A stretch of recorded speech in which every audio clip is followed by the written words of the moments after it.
Kamukha na tayo. La! Ay, Jelly. Ano, Emong? Pasok na tayo? Baka mamaya malate pa tayo. Ilan ito, anak?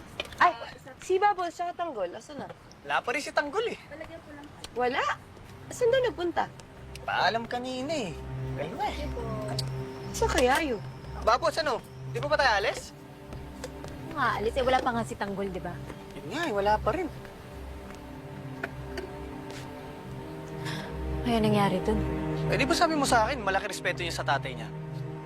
Malaki nga yung respeto niya sa tatay niya. Sigurado ako walang ginawa dun si Tanggol. Hindi ko lang sigurado kung anong ginawa ng tatay ni Tanggol sa kanya. Kwento kasi sa akin, mainit yung ulo ng tatay niya sa kanya eh.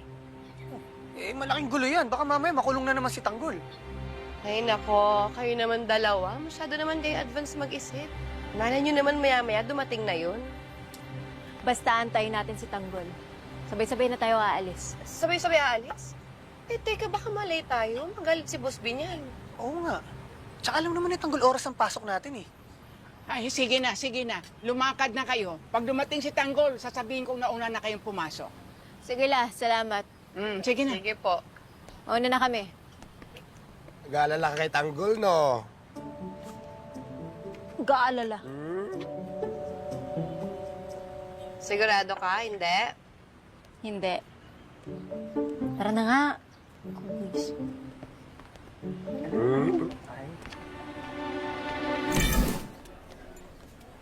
Nay! Saan ko ito? Hanap ka na dito? Ano na naman itong ginawa mo? Di ba nakiusap ako sa'yo? Ano na naman itong gulong ginawa mo? Wala akong ginawa. Kinausap ko lang kung si Lena tapos siya uwi na galit at nagwala. Ano wala kang ginawa? Magwawala ba yung tao kung wala kang ginawa? Anak naman, nakiusap na ako sa'yo. Sinabi ko na sa'yo, huwag ka na magpunta doon. Sabi ko naman sa'yo, ako nang bahala. Alam mo naman, gumugulo lang pag andyan ka. Ay, maniwala ka, kuya. Wala talaga siyang ginawa. Ay, tanong niyo pa kay Ate Camille.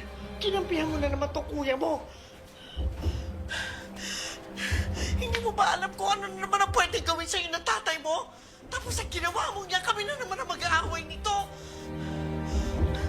Kuya, umalis ka na. Baka mabutan ka pa ni tatay eh. Bakit? Alam na ng tatay mo? Opo, Nay. Pinuntuhan siya ni Ate Ge para ipalam yung nangyari kay Lena.